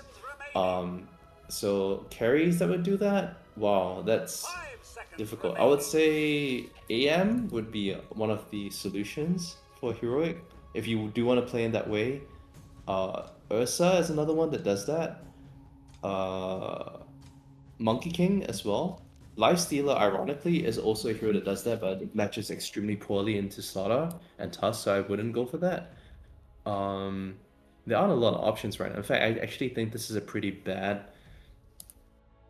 No matter what you pick here on heroic, I don't see a pick that solves this issue. Right? If you wanted to go for a man up hero, the only one that I really think that can kind of do that would be Dragon Knight, or yeah, Gyrocopter, right? Or Medusa, maybe Medusa. But Medusa's ban. I Oh, okay. Okay. So yeah, so Team Spirit also is on the same page, right? They're looking for heroes to kind of like man up. Oh, Troll would be a really good one, actually. Right? If I have a Troll, then I can kind of like be at the center of the team fight for my team, right? I just go in, they initiate me, no problem. I get my battle trance off. If you Yeah, pick carry tide, that could also work. carry I would tied on say there. Interesting. maybe Abaddon. Is Abaddon banned? Ooh, Abaddon could be another pick as well. Okay, so I'm thinking Abaddon would be quite. No, actually, Abaddon kind of sucks into all these guys. Yeah, as soon as your ulti ends, you're still out of position and you die. So no, not Abaddon for sure. Um, although Abaddon is really good against Jakiro. It's really good against Slaughter as well. I'm not sure. I've seen too many Abaddons get completely screwed over by Terrorblade, especially with the reflection. If you get Radiance and everything, Terrorblade just puts reflection on you, and although you can purge it off, it is still quite painful to deal with. Especially in the middle of a team fight and everything, and also TB can just continuously shit out damage on you faster than you can kill him, because you don't kill him Bad troll. fast. Fuck. Okay. I feel bad for Heroic now. What are you gonna pick here, dude? I mean, who else is left? I Newon. mean, Wraith King is left? I mean, quite frankly, AM would be the other way, but AM also does very badly against TB. You could go for a Drow Ranger, but Drow is a counter against Terrorblade, but doing a Drow into a Slaughter Tusk lane is literally asking to just die over and over again. and they leave the puck open. What the fuck? Huh? Okay, sorry. Please forgive me for cursing, but my general impression is that Puck is really bad against a Night Stalker. Like you have to itemize to at least a 4-staff or Yules or something just to get away from Night Stalker in fights. So it's Yeah, honestly, I have the same thought, right? But I guess the counter pick to the Queen of Pain is just. I think that's what Team Spirit is looking forward to yeah, I for mean it picking the puck is. against a co-op. But the truth is that it's not that Puck favorite. I get it. Yes, it is Puck favorite. Right, you can dodge spells. Both of the spells that Queen of Pain has, but honestly, wait, what? Night Stalker carry? Huh? Huh. Oh no no no no no no no! I've done this before. I know this. I know this. Okay, so I don't think because at the speed of which they picked the Darkseer, to me says that they kind of already decided this was Night Stalker carry when the puck came out. But I would say that Night Stalker carry is a lot more effective against a puck than than a Night Stalker offlane. But before we get into that, did want to state, um, Heroic does seem to have the kind of lineup that does the distributed team fight that I was mentioning. Darkseer is a direct counter to Terrorblade.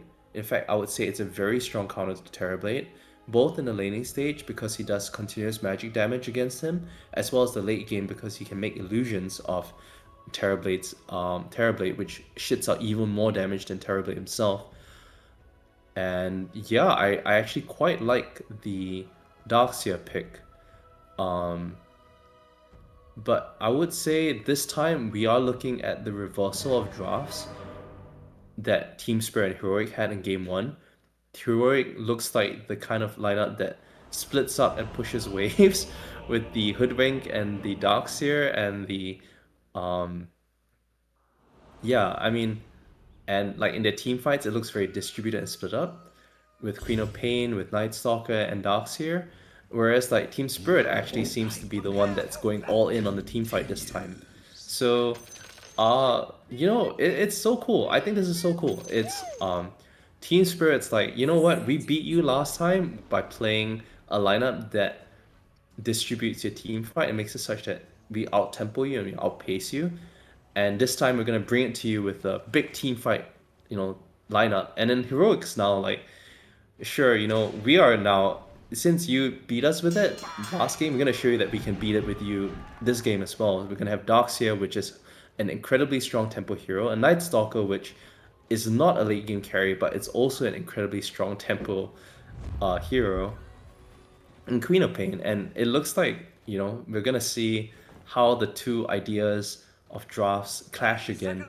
I would actually say that judging from how last game went, I would favor the Heroics lineup a bit more, but quite frankly, like I'm not sure which team's gonna win here. We are gonna see the smoke popped on both sides, but more on the Spirit side, and Heroic actually still has most of the smokes up, and they're Yeah. gonna gather for a team fight now. So it's been quite some time since we saw a Night Stalker position 1. From my memory, with when I see people play Night Stalker position 1, they like to go the Radiance, right? Collapse takes a whole lot of damage there from KJ. Can't quite to get the gap closed there, so. Yeah, this minus armor and physical damage from the Hoodwink is actually quite a lot. It's actually honestly I would- disgusting. I'm actually quite curious. I'm actually hoping that Hoodwink and Snapfire tri-lane bot, because the combination of those two spells is actually a lot of physical damage. It's actually so much. And it makes sense, right? Because you also want Darkseer to kind of like get XP, but we are going to see the Hoodwink TP top with 2 iron shells just pushing into the TB right now, which is a lot of damage from 2 of them. Oh, it's actually a lot of damage. Holy, TB is like 1/3 of his HP just from that one move. It's so disgusting. Like, Hoodwink plus Snapfire on the same team. You like what you mentioned? It's 2 of the strongest support laners just because of how much poke damage it can do to the carry. And if I was playing against any of those heroes, no matter what position, I'm gonna feel really annoyed to face off against. It's a stupid rat and Yeah, walking but around I would shooting up. actually say that Hoodwink is not that strong of a laner, especially at the higher levels, because as you can see, like what Rue is doing, and it seems like Rue is now in the safe lane again on the Tusk this time. Rue is actually zoning out the Hoodwink quite well, and he's doing it in a way that it makes it such that the Hoodwink cannot harass Yatoro on the Terrorblade, and Rue also doesn't feel comfortable. Oh, Schofield, ooh. ooh, counter after counter, dude. The tag team into the ice shards to set up the kill for the Hoodwink, but a simple instant level up of the Surge to prevent the Hoodwink from dying there. Very well played. Let's go. Bottom Mid lane, we're gonna see. Oh, bottom lane. Okay, bottom lane. A lot of contesting here, but Collapse. He just takes so much damage from the little shredder. Yuma gonna get the silence off, but hold on, KJ. That's the Oh, they might overstep. actually- Oh. Doesn't look like they will. The void slows down Collapse just enough. I think I like this lane swap again by Team Spirit. Like Jakiro's slaughter against Night Stalker just makes so much sense, right? You can just chase down the guy very easily as soon as you're out of position. And the way King Jungles and Snapfire like plays his lane is that he has to just periodically do bursts of damage and then he's just useless, right? And same as Night Stalker, he has to just use Void, go in, and then if that doesn't kill them, then they actually just turn on you, and we're gonna see that right now. Little Oh, shredder, and blood Slaughters. grenade, cookie Wow, forward, nice. Yuma. Here's that kill onto Collapse, and it looks like Panto might be following his offlaner into the grave. Stick will be used though. Hold on, Panto surviving, but no. Oh, nice King Jungles. AJ. Dude, suicide right now. Oh, okay. He has a stick, he has tangos, clarity up. Scatter the shot Lotus as enough well. to secure that onto Panto, so Mid lane, we're actually gonna see. Honestly, Whisper is doing pretty well for a supposed counter matchup. This is actually going pretty well for the Queen of Pain. It's pretty much even. He's actually beating out the puck in one deny, and yeah, it looks good. yeah, but the real counter, right? In my head, the real counter towards this Queen of Pain for the puck is towards the mid game or when the puck hits level 6 and you start getting the ganks off.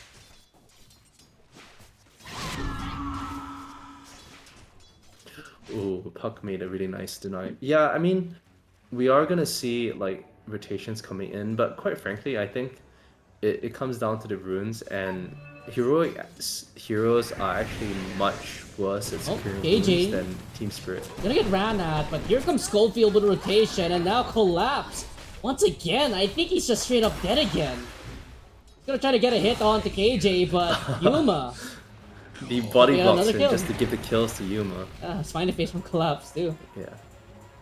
So I think one of the reasons why it seems like Night Stalker carry is now viable again is because in one of the previous games which I watched, which was against Liquid, Devi actually played the Night Stalker very well and was able to get a lot of farm because of this Dive? straight Mid Helm Dog lane? build. No way, right? Schofield rotates over. Oh my gosh. It's so close actually, and Whisper might actually potentially die. Oh no, he doesn't die.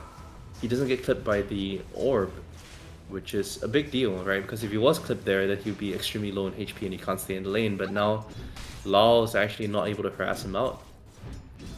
Nice He did, defense by he also Schofield. had the infused raindrop picked up at the co-op, so I don't think there was a real Yeah. threat there. I see.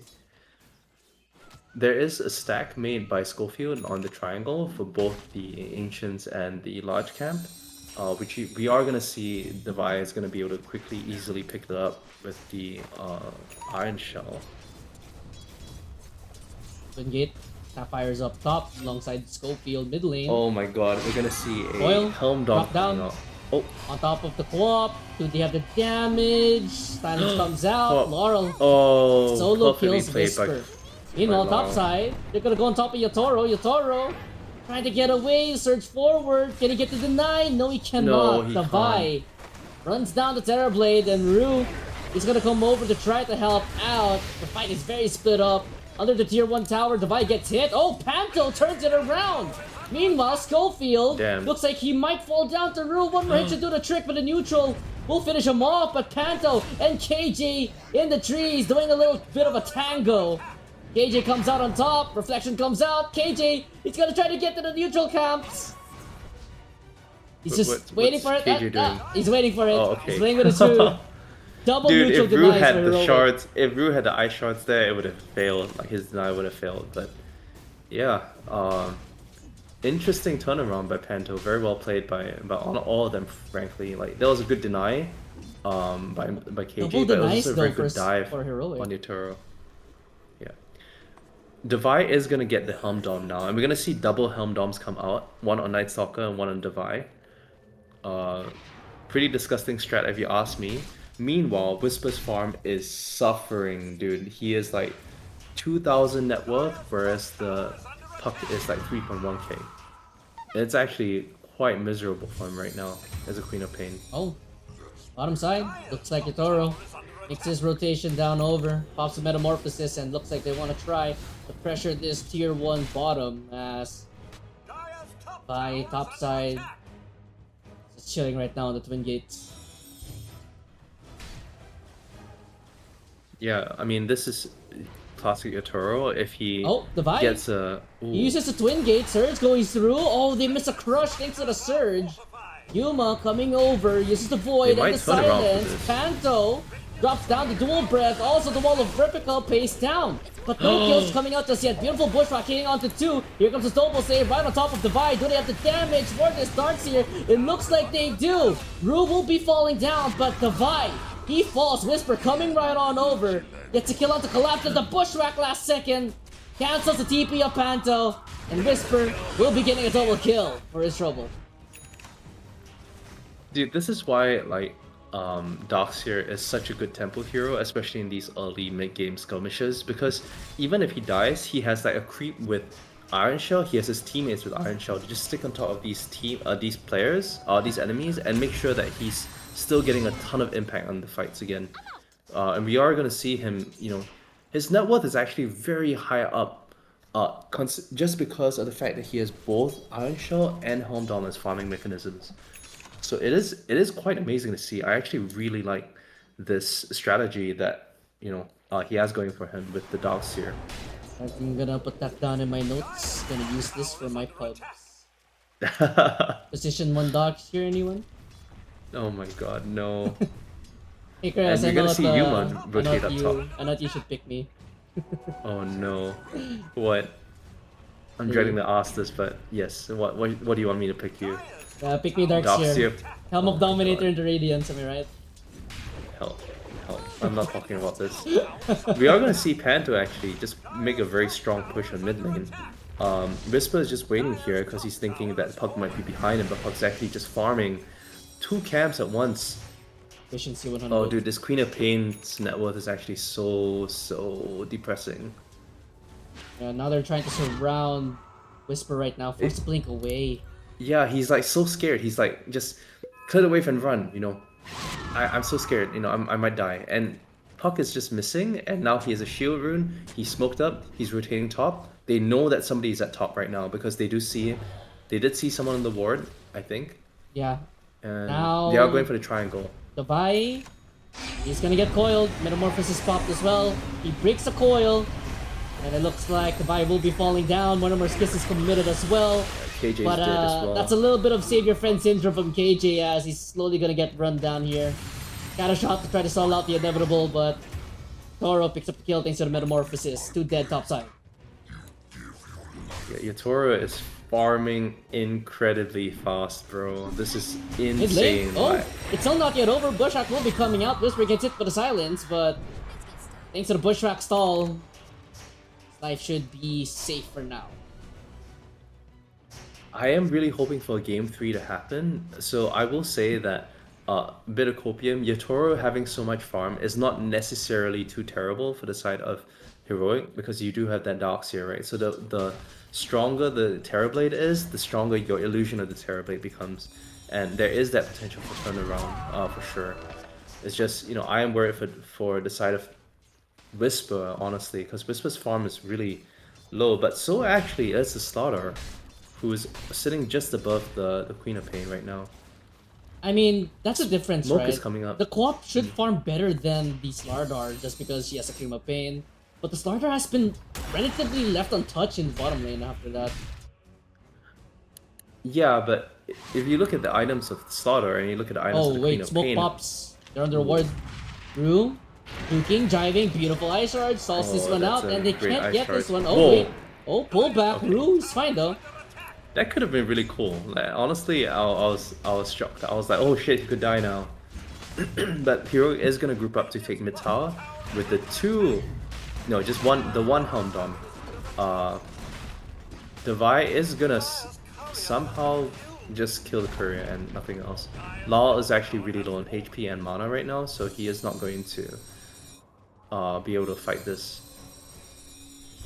Regen Rune coming up for the Queen of Pain. But yeah, I was saying, if you look at the items of the Slaughter right now, he is closing up on a Blink Dagger, which he doesn't really need like any item apart from Blink Dagger to have a massive power spike. Whereas Queen of Pain's power spike is extremely far from now. He doesn't really have a clear defined power spike. He generally just enjoys being the tankiest MF on his team. And he's going for the Kaya and Sanj, which is like quite a whiles away.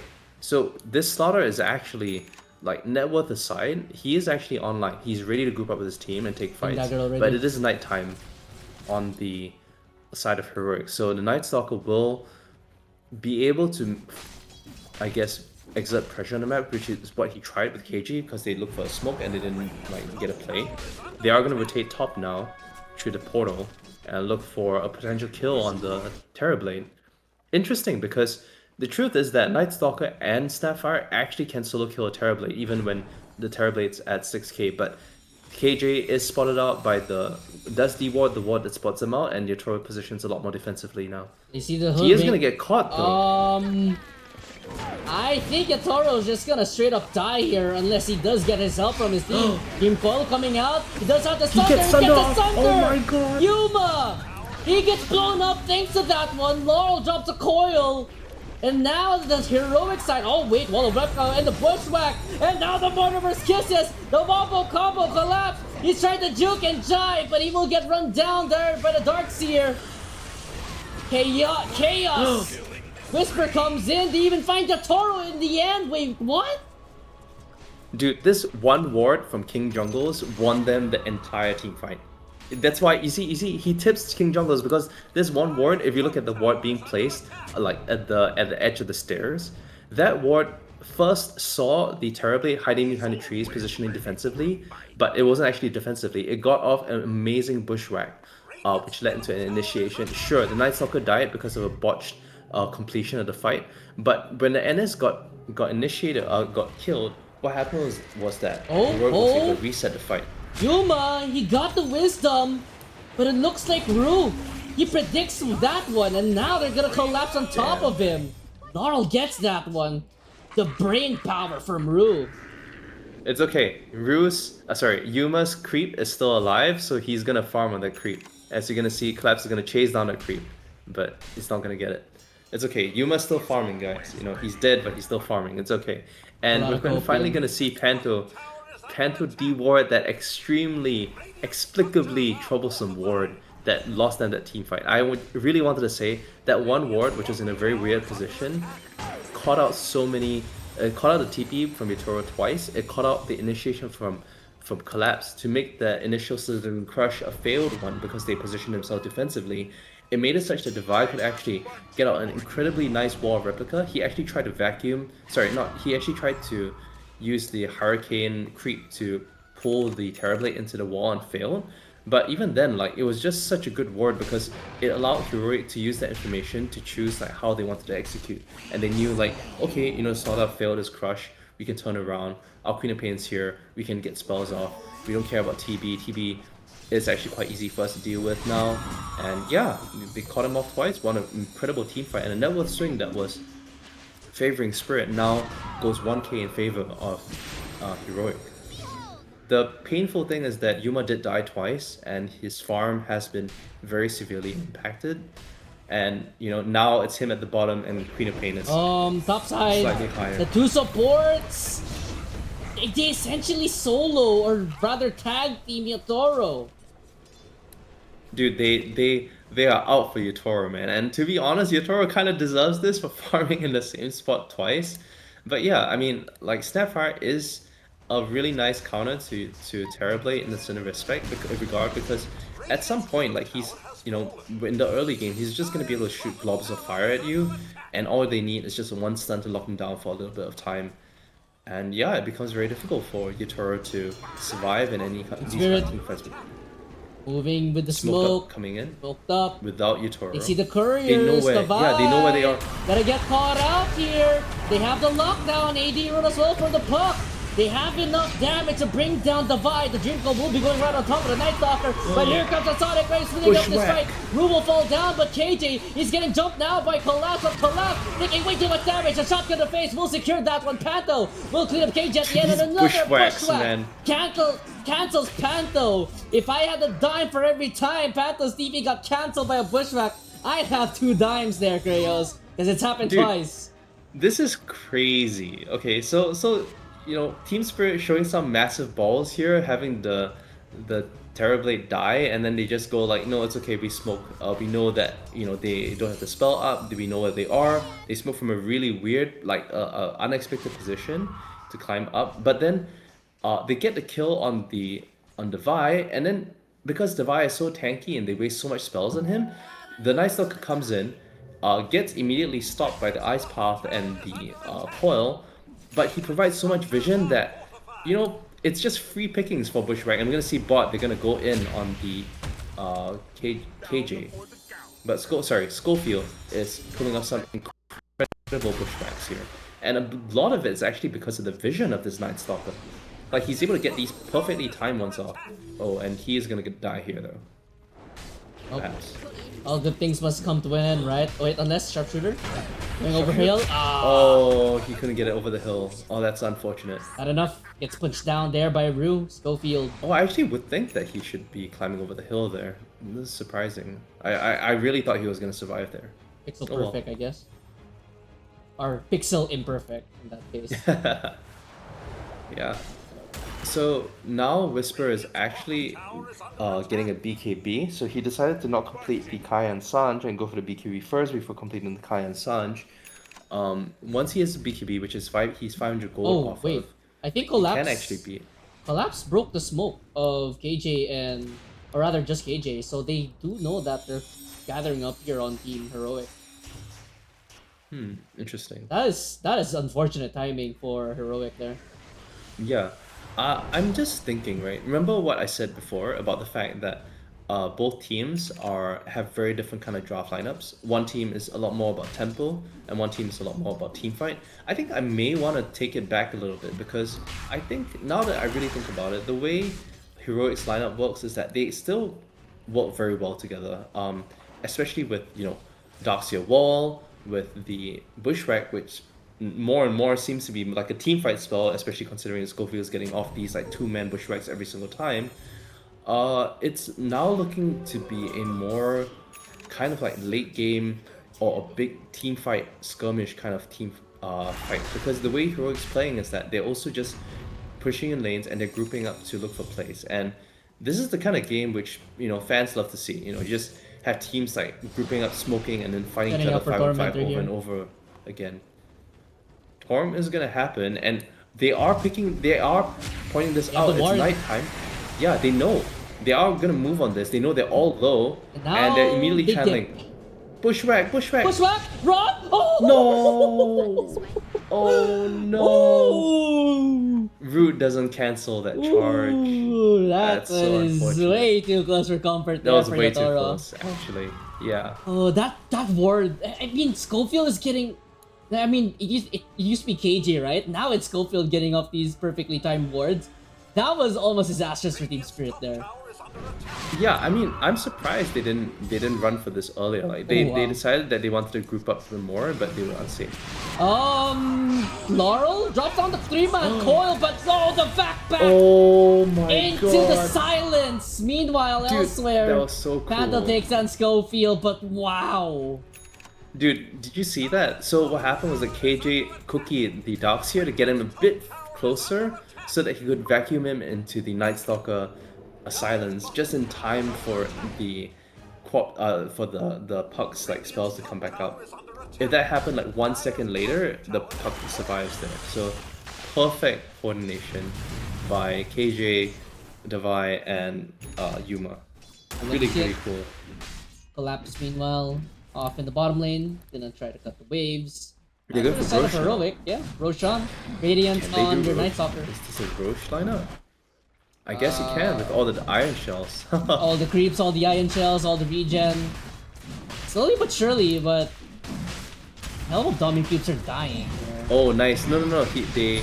The death throw power on the Hellbat Smasher makes your base damage increase by 60%. Rue is in the 5 area, seconds. but I don't think they're gonna contest this one. No way they contest this. They don't have the Fusion, Dragon Blades. it's a little too late. Not- Oh, yeah. Rue! He snatches What the it! Oh my Rue! He's gonna die for this one, but goodness Worth- gracious! Hashtag worth, bro. Holy Oh crap. my word! And that, ladies and gentlemen, is why you should always insta-pick up the Aegis. Oh, and Yatoro with the illusion scouts it out. It was just for a split second. Dude, Heroic actually wasted so much time doing the Aegis. The plan was to get the Aegis and then just barrel down a lane and try to take team fights. But with that absence of the Aegis, it becomes it such that they actually have to compensate. And you're going to see Night Stalker TPing bot to push out a wave. Or, I guess, look for a team fight now. Oh, they're gonna find Panto, but Laurel around the corner. They're gonna Oh, get this on is a top of the bad team Jakiro. fight. Vacuum His back, teammates are too Coil far. dropped on top of the Darkseer. They don't have a Night Stalker for this one. Looks like Panto will still be falling down. KJ being chased now by Laurel, but here comes a big, bad Terrorblade ripping through Devi, ripping through KJ. Whisper is around the area. Looks like he wants to try to go for Schofield, but they're getting kited around now. But it doesn't really matter. You lose the Aegis, and now you lose this fight. That was a pretty poor selection team fight by Heroic, by Devi specifically. The whole enemy team, like Stalker TP bot, they were portaling at Team Spirit portal top, and then Devi didn't see how far his team was. Like his team was at least like 20 seconds away from catching up to him, but he initiated the team fight onto Panto. He blew everything on him, which I think was pretty bad because now this means that Yatoro has space. I mean, it does seem like Yatoro is not gonna do anything with this team fight win, the kill on Devi and Pan and KJ, but yeah, I mean, it's just more net worth into TB's pocket, right? And TB is gonna be the big bad, like when it comes to late game. You're gonna see he's actually queuing up the Nullifier, which he may not actually go for, but it does make a lot of sense here because there is a Solar Crest, there's a pipe, and there are a lot of Crimson as well. Darkseer spells. There's a Get the Linken's? Crimson. No, Crimson. Oh, Crimson. Oh, right, yeah, so a lot of stuff to purge off, and honestly, this Nullifier looks really, really nice. I'm You know what? very. You know what I've noticed from the series so far. Hmm? It's that whenever they pick the Queen of Pain or whoever picks the Queen of Pain, they're gonna struggle in lane. So far, Wait, was Queen right? of Pain picked last game? Yeah, it was Laurel in Queen of Pain last game against Enigma Oh, mid. right, yeah. And Right, they both yes. had to play from behind, right? They didn't have the best of lanes, and they both had to play from behind. And it's somewhat similar build path for both the co-op. So it's Kaya Sanj into BKB and Shiva's Guard Aghanim's, right? Essentially for both co-ops. Yeah, I think it's. I mean, Quap is not a hero that's able to farm that well. I think the mana ratio, like the mana to damage ratio, is just not, or more like the mana to farming Oh capacity is no, not fast enough. Yuma! They get the punch off the wrong hero though! They hit the dummy creep in the backside. Laurel drops the coil. KJ will die. He's gonna try to use the map to his advantage on Yuma, but Yuma just gets absolutely shredded by Yeah, Yatoro. that's the corrosive haves counter. That's just the big counter to Night Stalker. Like you can't kite them because they can always see you. That's just So yeah, really well played. what can you do on Yuma? He turns off the radiance so that reflection doesn't reflect the radiance, but you're forced to use the Dark Ascension to run? That does not that does not feel good at all, Good Night Yeah, Stalker. and then now you have another 4 minutes of daytime on Team Spirit to really take this fight. Guard use, It but feels really bad right now. It Toro. actually looks really bad for Heroic. Toro is able to clean up the tier 2 bottom. Run picked up now on Laurel, and again, it looks like Team Spirit just has Heroic's number right now. Aegon queued up here by Panto? Are you serious? A little bit of trolling. I can troll a little bit, right? Not in this kind of game. This is really high stakes. I mean, you say that, but right now, Team Spirit, it doesn't 5k net worth or lead isn't much, right? But for Heroic, what do you need for you to well, I can't get this out. What do you need to go right for you in this next few fights? I think a very big part of it has to be initiating on the Terrorblade. As you mentioned before, like if you can just get the Night Stalker on top of him, with the BKB, which he is queuing up right now, the TB should be able to die, especially because he doesn't have the BKB. But he does have the Hurricane Pipe, which is a big deal because it means that he can potentially push himself out of the Night Stalker silence. Rule, or and rather Whisper, escape. force up the BKB to 2 supports. What? The spirit supports are just menaces. That's a 9-second BKB just to run from a Tusk and a Jakiro. Yeah. To be fair, Tusk Jakiro sounds like an incredibly strong support kill pairing. Oh, like hold on. these two heroes. Laurel, he gets a coil off No on the BKB. co-op. No BKB. Disastrous, He but he just still blinked off. gets a blink off. Meanwhile, in the backside, Schofield is gonna get run down by Yotoro once again. But looks like the co-op, she isn't even safe. Though, wait, the Crimson and the Pipe keeps her alive. Sonic Wave will be dropped down by Yotaro. With the corrosive haze, he just shreds the Queen of Pain, and the co-op is inside their base. Disrespect. You mean the puck. Sorry, the puck. But yeah. Honestly this puck has been owning the Quap so hard. Like every time the Quap thinks that okay, I can use my ult to get out or I can blink out, the puck is there to kind of like silence him. Obviously, it looked like Whisper's gonna escape there into his base, but Puck's like, nope, F you, I'm gonna do it. And Yutoro comes in to finish him off. And that's It just looks raps. really miserable right now for Whisper. He's not had a good game this game. Oh, that's an understatement as they take on the range racks and Yotaro with the Demon Zeal. They should be able to clean up top lane of racks. 8 minutes in. Team Spirit claimed their first set. As for Heroic, they're still looking for answers. Yeah, we're gonna see Heroic actually try to cut mid-wave. Yeah, no. That ain't gonna work here, Chief. Goodbye, KJ. The Good try. creep is still doing it though, the Yuma creep, if you're gonna see. So sorry, the Divide creep. The Divide actually put Iron Shell on his creep and sent it to run down mid lane.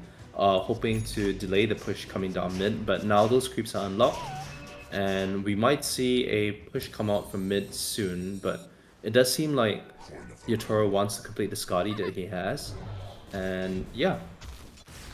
Yotaro scanned down bottom right for somebody, and he's thinking, okay, I'm looking for, what is that courier doing there? That's a Guardian Greaves. Oh man. What?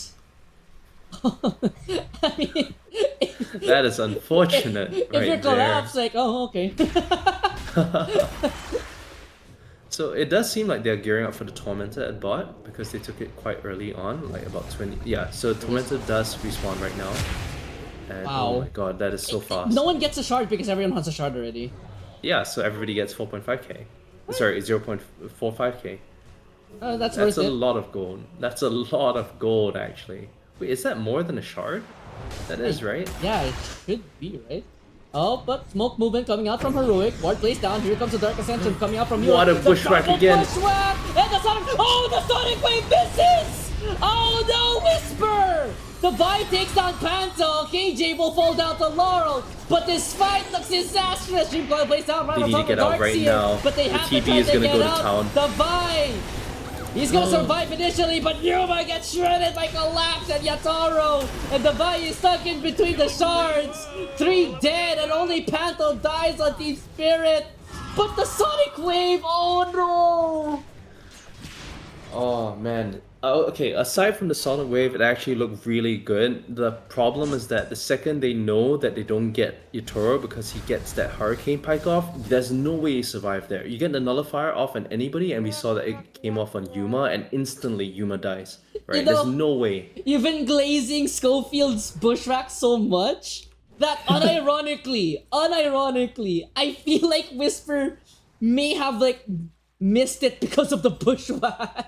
Because if you saw, right, the Bushwhack brought them in, and then Whisper jumps in at the same time as the Bushwhack. Oh no! I'm actually gonna rewatch that one.